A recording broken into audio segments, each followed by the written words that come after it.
30 years of PlayStation. Just listen to those nostalgic noises.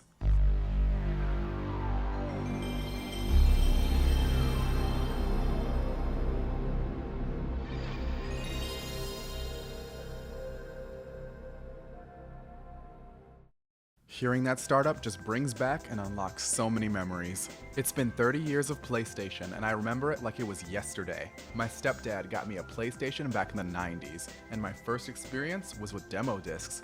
Who remembers those? The demos I remember were of Final Fantasy VII, Tekken 2, Bushido Blade, Final Fantasy Tactics, and Saga Frontier. All would go on to be some of my favorite games on the console. One day my stepdad came home with brand new games. Games like Suikoden, Forsaken, Fighting Force, Mortal Kombat Trilogy. All these games are PlayStation gems in this era, and I loved playing them in real time. Given how much I love the demo disc games, I went on to get Tekken 3 and Final Fantasy VIII. I was young, and instead of asking for Final Fantasy 7 and 2, which were on the demo disc, I just asked for Final Fantasy and Tekken, so the newest game was the one I got. Ultimately, I went on to play all of the Tekken games and Final Fantasy games, but these were my official starting points in the series. Final Fantasy VIII was where my love of RPGs and the Final Fantasy series started. I remember being blown away by the graphics and opening. I also remember Quistis being my favorite character and loving the sound of her whip crack. I remember summoning Shiva for the first time. I remember not having a memory card and having to start over and over and over until I got one. I remember being motivated to learn to read due to all the dialogue and story in Final Fantasy VIII, and it really helped me as a kid. I eventually went on to play Final Fantasy IX too, and it was the first Final Fantasy I ever beat, and I eventually went back and beat the rest of the Final Fantasy games from the PS1 era after. My friend Jessica would introduce me to games like Crash Bandicoot Warped, where I loved every stage where I got to play as Coco, whether it was the Great Wall or aquatic stages. She also got me into music games like Spice World, Bust a Groove, Jammerlammy. All these games had fun 90s soundtracks that still hold up. I have fond memories playing as Frida, Kitty N, and Baby Spice. Speaking of girl power, do you remember when Lara Croft and the Tomb Raider games were all the rage during the PS1 era? My first entry to the franchise was Tomb Raider 2, and being a kid, those games were tough. Coming back to them remastered as an adult, and they're still tough. But this was peak Lara Croft. From the sassy, quick-witted dialogue, pistols, sex appeal, girl power, and even the song from the opening takes me back to better times. Fun fact, did you know Sofia Vergara played Lara Croft in a commercial? You just had to be there.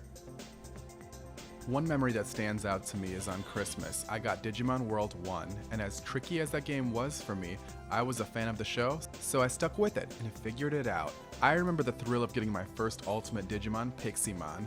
I love the game and am still a fan of this series to this day. I went on to play all the Digimon games for the PlayStation, no two alike and all of them hard, but they all hold a special place in my heart.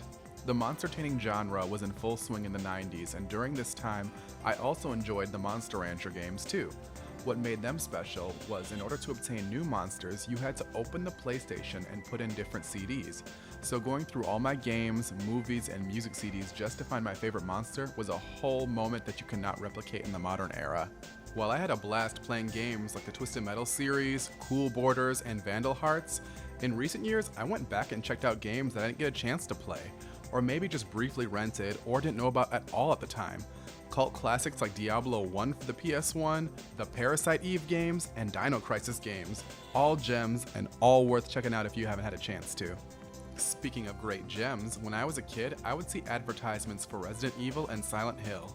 And I was not interested in paying money to be scared or have my anxiety go up. This is until my friend Jordan popped in Resident Evil 3 Nemesis, and I really fell hard for the protagonist, Jill Valentine. From her character design and compelling voice acting, Jill became one of my favorite video game protagonists to this day. Along with that, we had one of PlayStation's most horrifying antagonists, Nemesis, who was one of the scariest things I've ever experienced on the PS1. I went on to become a huge Resident Evil fan and have played every entry in the franchise. And even now, Resident Evil is one of those games that brings me closer to my friends. This game really helped me find my tribe. One of the most special things about the PlayStation was that it wasn't afraid to take risks. The games were very original and experimental, and here was the start of a lot of legendary games, franchises, and characters. There was a healthy blend of jungles, sci-fi landscapes, larger-than-life protagonists, colorful characters, and games that devs would never risk making these days. And I miss it. The PS1 era and its games are fundamental to what would come next, and what would come next would become one of the biggest golden ages in gaming.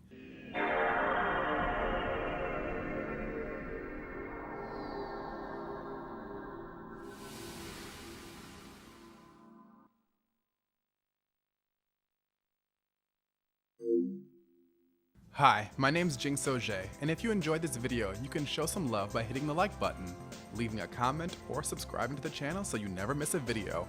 It helps the algorithm and allowing this video to reach more people. Plus, it lets me know what content to focus the channel on. I'd love to do a review of the PS2 era next as a part 2 in the PlayStation series, so let me know if you're interested in seeing that. Me, Jinx, signing out.